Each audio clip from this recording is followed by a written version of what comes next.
Our Teaching, 1998, Islam International Publications Limited. Our Teachings is an abridged version of the teachings of the holy founder of the Ahmadiyya Muslim community, HADHRAT MIRZA GHULAM AHMAD of QADIANI, the Promised Messiah and Mahdi, as laid down in his book Kashti-e-Nooh, Noah's Ark. Publisher's Note: Our Teaching is the English translation of a portion of the Urdu book Kashti-e-Nooh, parentheses, Noah's Ark, published in 1902 and written by HADHRAT MIRZA GHULAM AHMAD of QADIANI, India. HADHRAT MIRZA GHULAM AHMAD claimed that he was the promised Messiah and Mahdi, whose advent had been foretold by the Holy Prophet Muhammad, peace and blessings of Allah be upon him. His mission was to revive the original and pristine teachings of Islam as enunciated in the Holy Quran and as explained by the Prophet, peace and blessings of Allah be upon him, in the Hadith. Our teaching, therefore, contains nothing but a gist of the teachings from the above two sources. HADHRAT MIRZA GHULAM AHMAD founded the Ahmadiyya Muslim Jamaat in 1889 under express divine guidance for the Renaissance of Islam. He invited Muslims in particular and all members of the human race in general to join it, stating that this was the path of salvation. That is why he entitled the complete book Noah's Ark, meaning that those who wanted to be saved from the deluge of irreligion and materialism should enter into the fold of the community. Our teaching was addressed primarily to members of the community for their moral and spiritual education. Its contents, however, are so soul-inspiring that every soul in search of spiritual upliftment can derive benefit from it. We wish to point out that one chapter, entitled Our Beliefs, has been added to the original booklet. This is an extract from Invitation to Ahmadiyya, written by HADHRAT MIRZA Bashiruddin Mahmud Ahmad, second successor to the Promised Messiah, alayhi salatu wasalam. Since its original publication, Our Teaching has been translated in various languages of the world and has gone through many editions. The present edition is being presented by Islam International Publications Limited. Forward. This is a time when the darkness of materialism has overspread the entire face of the earth and obscured people's vision. Many there are who profess faith but are deprived of its true sweetness and strength. They are unaware of the one living, omnipresent God. For the benefit of seekers after truth, therefore, I present an abridged version of the teaching of the holy founder of the Ahmadiyya movement as laid down in his book Kashti-e-Nooh, parentheses, Noah's Ark, which he wrote to save men from the current deluge of irreligion and materialism. This book was intended mainly for the members of the Ahmadiyya community, but Muslims in general have also been addressed in it. The book is a torch of guidance through which every Muslim, nay, every man with a craving for truth and spirituality can rekindle his inner lamp and illuminate his heart. The present abridgment is an English rendering of the founder's own sacred words, and therefore is replete with all the blessings that descend from heaven on the heart of a holy person. Read it and be blessed.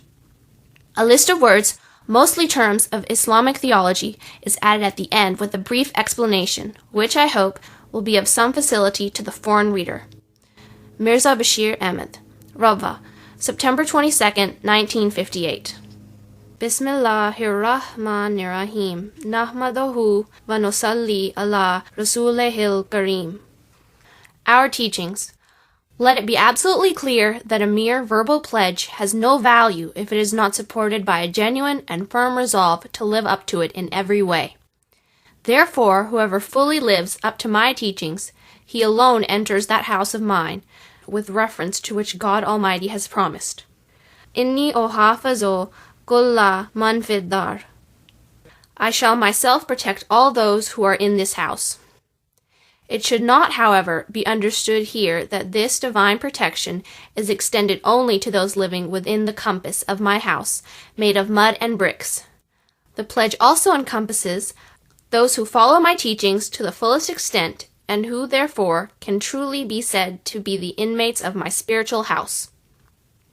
Relevant to a proper observance of my teaching, it is essential that one should firmly believe that there is an all-powerful, all-sustaining, supreme being, the creator of everything, changeless, everlasting, and eternal. He does not beget, nor was he begotten. He is holy, so that there is no need or occasion for him to go on the cross or suffer in any way, or be subject to death. He is such that being far removed, he is still very near, and being very near, he is still very far. Although he is one, and absolutely unique, his manifestations are diverse and multifarious. Whenever there occurs in man a new change, for the changed man, he becomes a new God. Dealing with him on the basis of a fresh manifestation, the man witnessing a change in God, in proportion to the change in himself, not that there occurs any change in God, he being eternal, changeless, and most perfect in himself, but with every change in man, for the better. God also reveals himself to be in a fresh and clear manifestation. With every progressive effort on the part of man, God also shows himself with higher and more powerful manifestation. He displays an extraordinary manifestation of his power and glory, only when man shows an extraordinary change in himself, this being the root and the bedrock basis of the marvels and miracles witnessed at the hands of all servants of God. Belief in this God, with these powers, is the foremost essential condition of our movement. Inculcate this belief in your hearts, giving to its implications and requirements the first and topmost priority over all considerations of self, over its comforts and relationships. By means of actions in the field of your daily life, with unflinching courage, show a steadfast loyalty in his way. Others in this world do not give him preference over material means and the support they hope to get from their friends and relations. But do you give him the first place, so that in heaven you should come to be reckoned his people. To show signs of grace is the eternal way of God. But you can partake of this blessing only when there remains no difference and no distance between him and you. Only when all your wishes, hopes, and desires merge into his will. Only when at all times, in success or failure, in hope or disappointment, you remain in humble prostration at his door, so that he should do with you what he will. If you act like this, in you would appear that God, who for a long time has kept his face concealed from the world. Is there any among you, then, who would act upon this teaching, seeking only his pleasure, without the slightest sense of dissatisfaction against the way his will works? Even in distress, you should put your best foot forward, for this is the secret of your success.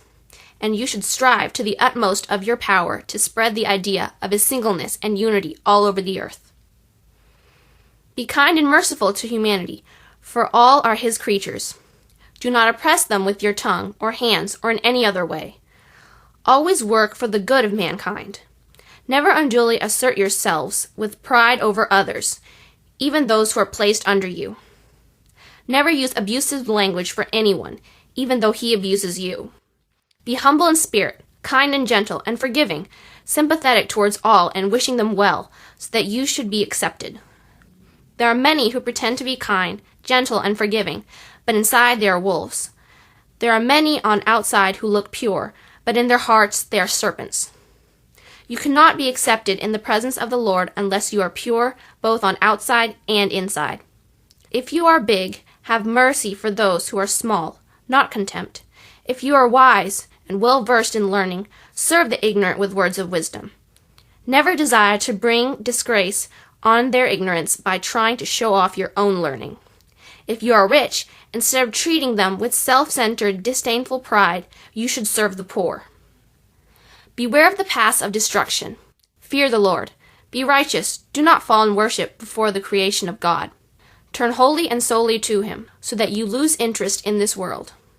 Become entirely his, living wholly for his will and pleasure, for his sweet sake, hating everything impure and sinful.